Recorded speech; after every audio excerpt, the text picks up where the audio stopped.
Praise the Lord. Yehoshua मसीह के नाम से फिर एक बार हम आप सबों को इस YouTube चैनल के अंदर स्वागत करते हैं। और आज मैं फिर एक बार आपके सामने वेडनेसडे बुधवार के बाइबल स्टडी के लिए उपस्थित हूँ।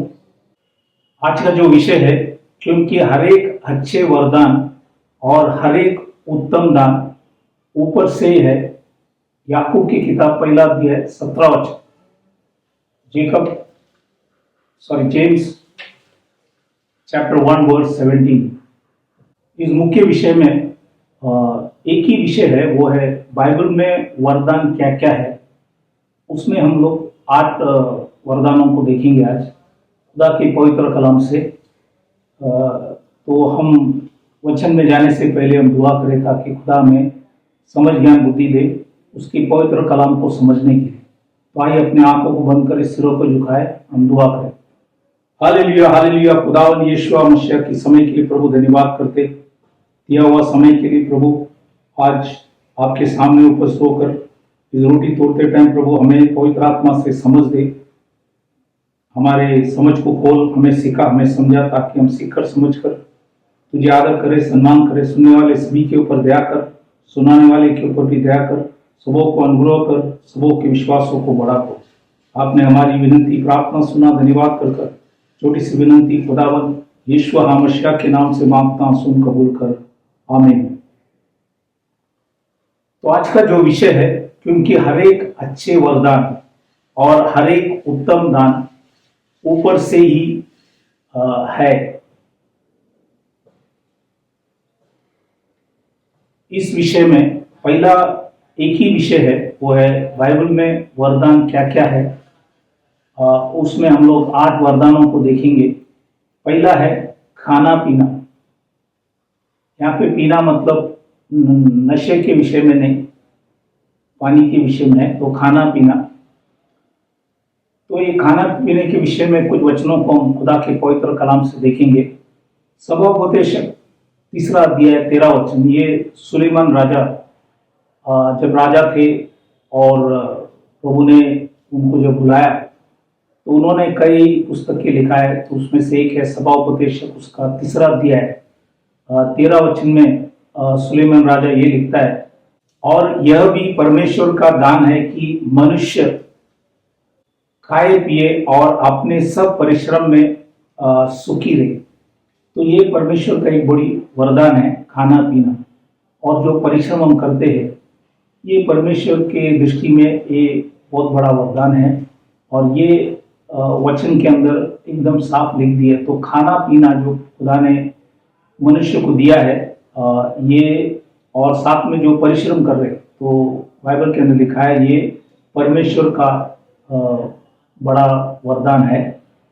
और भी कई वचन हम देखेंगे, जैसे सभापदेशक इसका 2 अध्याय 24 वचन, इक्लेसियास चैप्टर 2:24।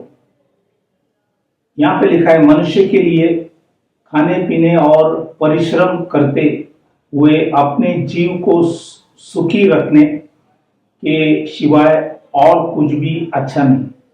तो ये शरीर को, अपने प्राण को सुखी रखना और खाना पीना और परिश्रम करना, ये परमेश्वर की ओर से है और परमेश्वर का बहुत बड़ा वरदान है। और भी कुछ वचन हम देखेंगे। व्यवस्था विवरण इसका 8वां अध्याय 9वां वचन। परमेश्वर के दास मूसा यहाँ पे इजरायलियों को समझा रहे कि उस देश में अन्न की महंगी ना होगी और ना उसमें तुझे किसी पदार्थ की घटी होगी।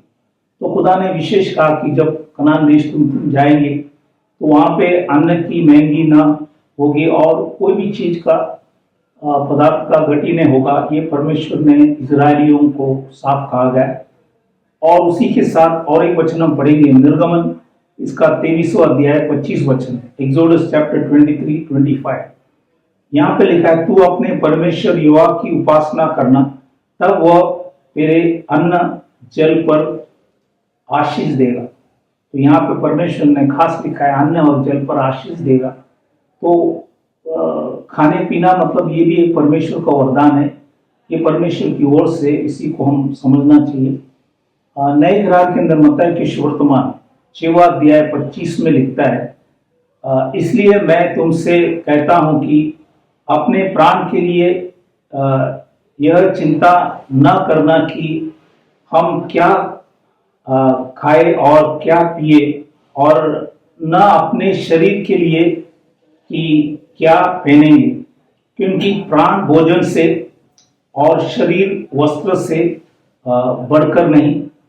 32 में लिखता है, 32 में, क्योंकि अन्य जाति इन सब वस्तुओं की खोज में रहते हैं, पर तुम्हारा स्वर्गीय पिता जानता है कि तुम्हें इन सब वस्तुओं की आवश्यकता है। वर्ष 33 में लिखता है, इसलिए पहले तुम परमेश्वर के राज्य और उसके धर्म की खोज कर तो वे सब वस्तुएं भी तुम्हें मिल जाएंगी। तो खुदा को सब चीज की मालूमत है और आपकी जरूरत को भी परमेश्वर जानते हैं, इसलिए खाना पीना ये परमेश्वर का वरदान है। और लेकिन यहाँ पे नए ग्राम के अंदर खुदा के वचन लिखता है कि पहले हम स्वर्ग के राज्य और उसकी धार्मिकता को खोजना है, क्योंकि जब हम पहले वो करेंगे तो परमेश्वर ये सब वस्तुएं हमें देंगे। तो ये परमेश्वर का वचन है, तो इसलिए खाना पीना ये पहला वरदान वचन के अंदर मैंने आपको वचन से बताया। दूसरा है धन और संपत्ति। धन और संपत्ति ये भी परमेश्वर की ओर से, जैसे कुछ वचनों को हम देखेंगे।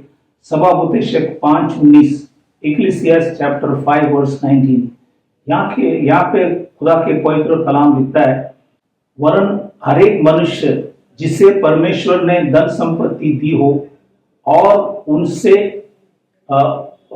आनंद भोगने और उसमें से अपना भाग लेने और परिश्रम करते हुए आनंद करे की शक्ति भी दी हो, यह परमेश्वर का वरदान है। तो दूसरा वरदान जो है बाइबल के अंदर लिखा है धन संपत्ति। ये धन संपत्ति भी परमेश्वर देता है, इसलिए हम परमेश्वर को धन्यवाद करना चाहिए कि सब देने वाला परमेश्वर है। और इसलिए हम अपने आप को बढ़ाई नहीं मारे कि हमारे अंदर घमंड उत्पन्न हो, तो इसलिए हम इस बातों के ऊपर ख्याल करना, क्योंकि नए करार के अंदर लूका की किताब 12वां अध्याय 15 वचन, लूक चैप्टर 12:15, यहाँ पे लिखा है, और उसने उनसे कहा, चौकस रहो और हर प्रकार की लोभ से अपने आप को बचाए रखो, क्योंकि किसी का जीवन उसकी संपत्ति की बहुतायत से नहीं होता। यहाँ पे साफ लिखा है कि बहुत से संपत्ति होने से परमेश्वर उसे खुश नहीं है। हमें परमेश्वर धन संपत्ति इसलिए देता है कि हम उसको बांटे, क्योंकि अगला और भी कुछ वचन हम पढ़ेंगे। लूका के 12वां अध्याय 21 वचन, लूक चैप्टर 12:21 में लिखता है, ऐसा ही वह मनुष्य भी है जो अपने लिए धन बटोरता है, परंतु परमेश्वर की दृष्टि में धनी नहीं। तो आज परमेश्वर चाहता है कि उसकी दृष्टि में हम धनी बने, तो इसीलिए हम बाइबल के अंदर लिखा है कि हम संपत्ति के ऊपर अपना मन न लगाए, वो परमेश्वर जरूर देगा, और हमारा मन परमेश्वर के ऊपर होना चाहिए। क्योंकि तिमोथी में भी कुछ वचन लिखा है, जैसे पहले तिमोथी 6वां अध्याय 17 और 18 वचन, 1 तिमोथी चैप्टर 6 वर्स 17-18, यहाँ पे परमेश्वर की दास पौलुस तिमोथी को समझा रहे कि इस संसार की धनवानों को आज्ञा दे कि वे अभिमानी न हो और चंचल धन पर आशा न रखें, परंतु परमेश्वर पर जो हमारे सुख के लिए सब कुछ बहुतायत से देता है, वे भलाई करे और भले काम में धनी बने और उदार और सत्य देने में तत्पर हो। तो इसी के ऊपर हम लोग ध्यान करें। धन संपत्ति परमेश्वर का वरदान तो है, लेकिन हम उसी के ऊपर अपना हाथ न लगाएं, क्योंकि परमेश्वर हमारी जरूरतों को पूरा करने के लिए योग्य परमेश्वर है। और विशेष करके प्रभु धन संपत्ति इसलिए देता है कि हम उसको बांटे। जब तक हम नहीं बांटते तो हमें मिलेंगे नहीं। तो ये परमेश्वर का वचन है, ये परमेश्वर का दूसरा वरदान जो हमने खुदा के पवित्र कलाम से देखा। तीसरा जो वरदान है वो है पवित्र आत्मा, होली स्पिरिट। प्रेरित की किताब 8वां अध्याय 20 वचन में, एक्ट चैप्टर 8:20, यहाँ पे लिखा है, पत्रोस ने उससे, मतलब ये सिमियोन जो जादू टोना वाला थे, उससे कहा तेरे रुपये तेरे साथ नष्ट हो, क्योंकि तूने परमेश्वर का दान रुपये से मोल लेने का विचार किया। तो ये परमेश्वर का जो दान है, बाइबल के अंदर लिखा है, वो रुपये से उसको मिलेंगे करके वो सोच रहा था, क्योंकि वो काफी समय जादू टोना करते थे, बहुत पैसे कमाए। तो वो सोचा कि अभी मसीह में आकर भी हम पैसे से दान कमाकर हम सेवा करेंगे, तो इसलिए उन्होंने ये करा। इसलिए परमेश्वर के दास पत्रोस ने साफ किया, तेरा रुपया तेरे साथ नष्ट हो, क्योंकि तूने परमेश्वर का दान रुपये से मोल लेने का विचार किया है। तो ये पवित्र आत्मा परमेश्वर का बहुत बड़े वरदान है। और भी कुछ वचन हम पढ़ेंगे, प्रेरित की किताब 10:45, एक्ट्स चैप्टर 10:45। और जितने खतने किए हुए विश्वासी पत्रोस के साथ आए थे, वे सब चकित हुए कि अन्य जातियों पर भी पर पवित्र आत्मा का दान उंडेला गया है। तो ये यहूदी लोग जो पत्रोस के साथ आए, वो बहुत अचंभा हुआ कि अन्य जातियों के ऊपर भी परमेश्वर का वरदान, पवित्र आत्मा उनके ऊपर भी उंडाला है। तो ये उन लोग देखकर अचंभा हुआ, क्योंकि और एक वचन हम देखेंगे, प्रेरित 2:38, एक्ट्स 2:38। यहाँ पे लिखा है, पत्रोस ने उनसे कहा, मन फिराओ और तुम में से हरेक अपने अपने पापों की क्षमा के लिए यीशु मसीह के नाम से बपतिस्मा ले, तो तुम पवित्र आत्मा का दान पाओगे। तो ये पवित्र आत्मा एक दान है। तो यहाँ पे हमने कई वचनों को देखा। तो ये है तीसरा वरदान जो बाइबल के अंदर लिखा गया, वो है परमेश्वर का पवित्र आत्मा। ये तीसरा वरदान जो हमने खुदा के पवित्र कलाम से देखा। चौथा है सेवक, इंग्लिश में मिनिस्टर, सेवक लोग। कई वचनों को हम देखेंगे, जैसे एफिसियों की किताब 3 अध्याय 7वां वचन में लिखता है, मैं परमेश्वर के अनुग्रह के उस दान के अनुसार जो उसकी सामर्थ्य के प्रभाव के अनुसार मुझे दिया गया। तो ये दान जो है परमेश्वर ने दिया गया। और लिखता है कि उस सुसमाचार का सेवक बना। तो ये सेवक खुदा ने उनको बनाया, और ये परमेश्वर का एक बड़ी वरदान है। रोमियो की किताब 13वां अध्याय 4वां वचन, रोमन चैप्टर 13:4, यहाँ पे लिखा है, क्योंकि वह तेरी भलाई के लिए परमेश्वर का सेवक है, परंतु यदि तू बुराई करे तो डर, क्योंकि वह तलवार व्यर्थ लिए हुए नहीं, और परमेश्वर का सेवक है कि उसके क्रोध के अनुसार बुरे काम करने वाले को दंड दे। कोई भी अगर बुरा करता है तो परमेश्वर की सेवक से दंड दे। इसलिए प्रभु ने सेवक लोग को चुना है। ये भी परमेश्वर का बहुत बड़ी वरदान है। तो ये चौथा वरदान हमने खुदा के पवित्र कलाम से देखा, वो है परमेश्वर का सेवक। अब हम पांचवा वरदान क्या है देखेंगे। पांचवा है विवाह। इसी के विषय में भी कई वचनों को हम देखेंगे।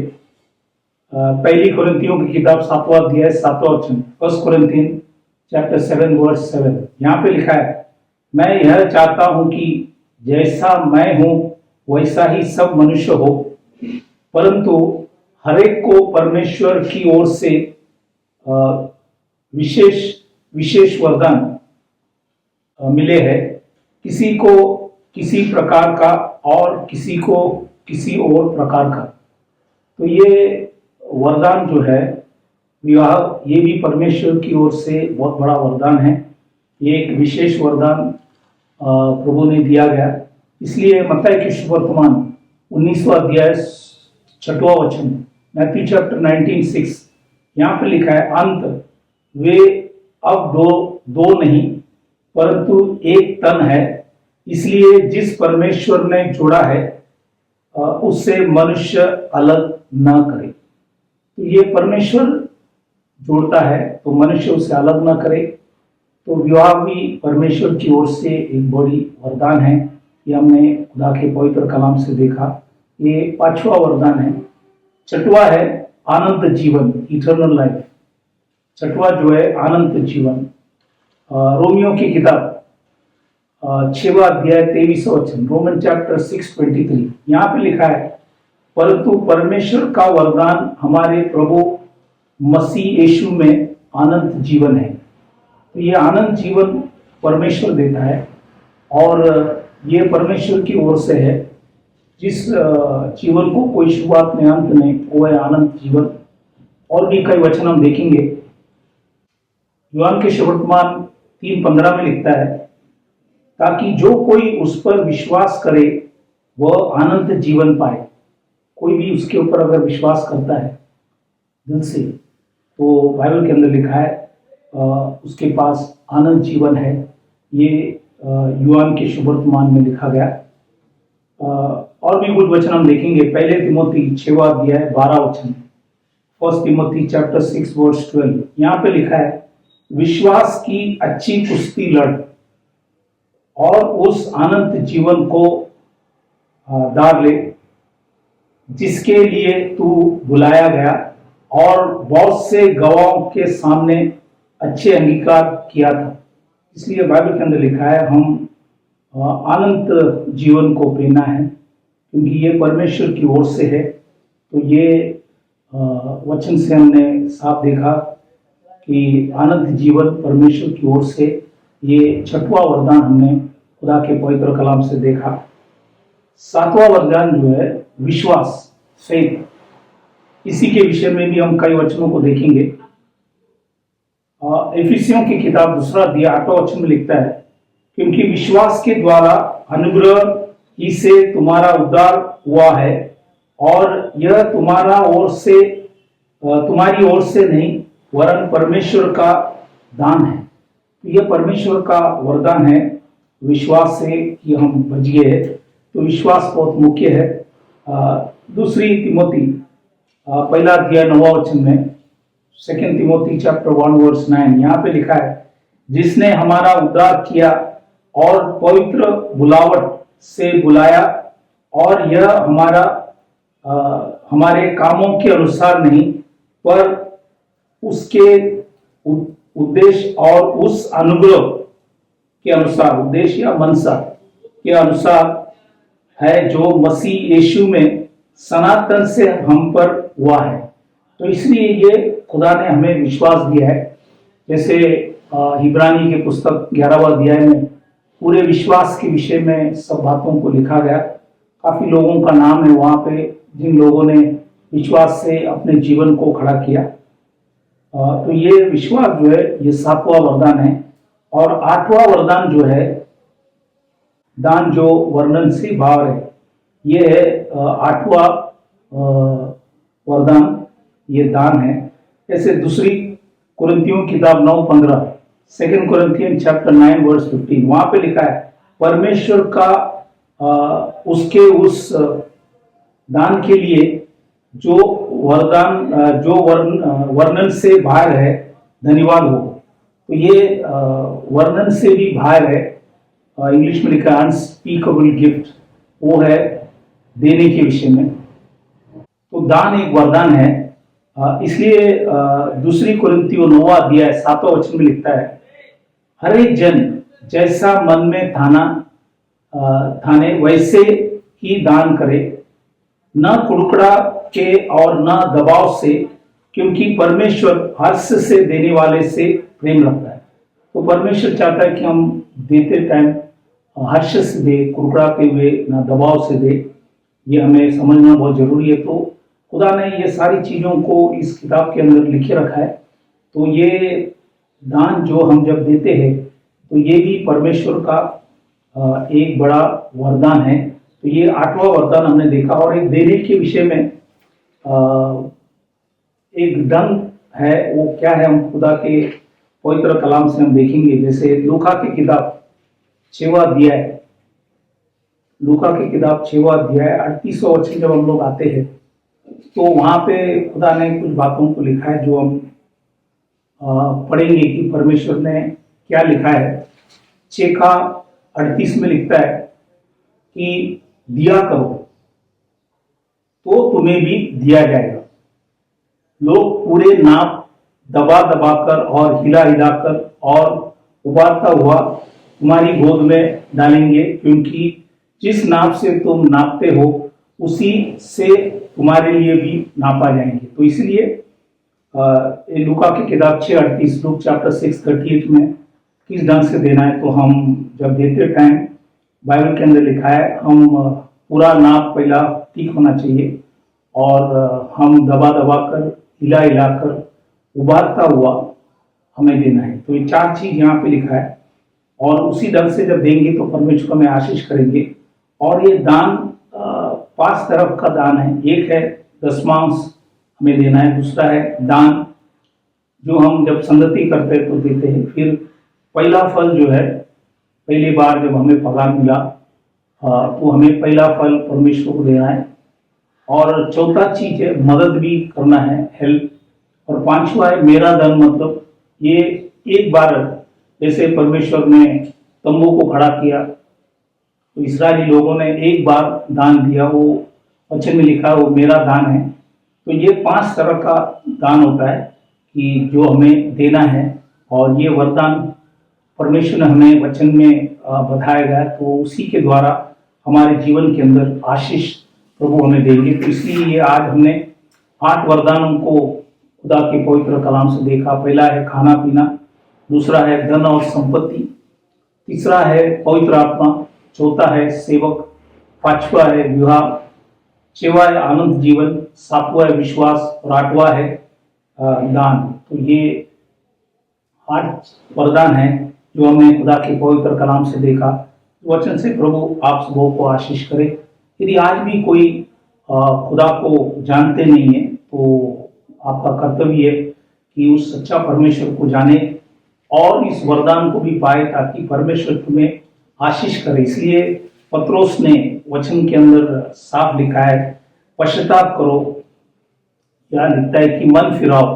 बाइबल के अंदर लिखा है मन फिराओ और तुम में से हरेक अपने अपने पापों की क्षमा के लिए यीशु मसीह के नाम से बपतिस्मा लो, तो तुम पवित्र आत्मा का दान पाओगे। तो इसलिए हर व्यक्ति का कर्तव्य है कि हम सब पापी है, हम मन फिराए, और हर व्यक्ति यीशु मसीह के नाम से जब बपतिस्मा लेता है तो उसे परमेश्वर का वरदान जो पवित्र आत्मा है वो परमेश्वर उन्हें देता है। तो इसलिए इस वचनों को जानना जरूरी है ताकि प्रभु आप सबों को आशीष करे, आशीर्वाद करे। तो विदा होने से पहले हम सभी के लिए दुआ करें जो आज बीमार, तकलीफ, परेशानी, संकट, मुसीबत, अलग अलग समस्या में पड़े हैं, उन सभी के लिए हम प्रार्थना करें। तो आइए अपने आंखों को बंद करें, सिरों को झुकाएं, प्रार्थना करें। Hallelujah, hallelujah. खुदावन यीशु मसीह, इस समय के लिए प्रभु धन्यवाद करते, दिया हुआ वचन के लिए और समझा हुआ वचन के लिए खुदावन तुझे धन्यवाद देते। पवित्र आत्मा से आपने हमारी आत्मिक आंखों को खोला, प्रभु धन्यवाद करते। सुनने वाले सुनाने वाले दोनों के ऊपर दया कर, और हम विशेष प्रार्थना करें प्रभु आज जो भी बीमार, तकलीफ, परेशानी, संकट, मुसीबत, अलग अलग समस्या में है प्रभु, उस सारी समस्या को आप ही हल करने के लिए योग्य परमेश्वर है। हम प्रार्थना करें प्रभु आपने खाए फटके से उन्हें चंगाई दी, आपने भाई व लोग से उनकी सारी अपराधों को क्षमा कर और सबों को बल, शक्ति, सामर्थ दे, हिम्मत दे, तेरे मार्गों में सबों को चला करो और शैतान के हल्ले से बचा, विश्वास के अंदर चला। छोटी सी विनंती खुदावन यीशु मसीह के नाम से मांगता हूं, सुन कबूल कर, आमीन। तो फिर एक बार मैं आप सबों को धन्यवाद करना चाहता हूं कि आप परमेश्वर के पवित्र कलाम सुन रहे। प्रभु आप सबों को आशीष करे। Thank you very much, God bless you, praise the Lord.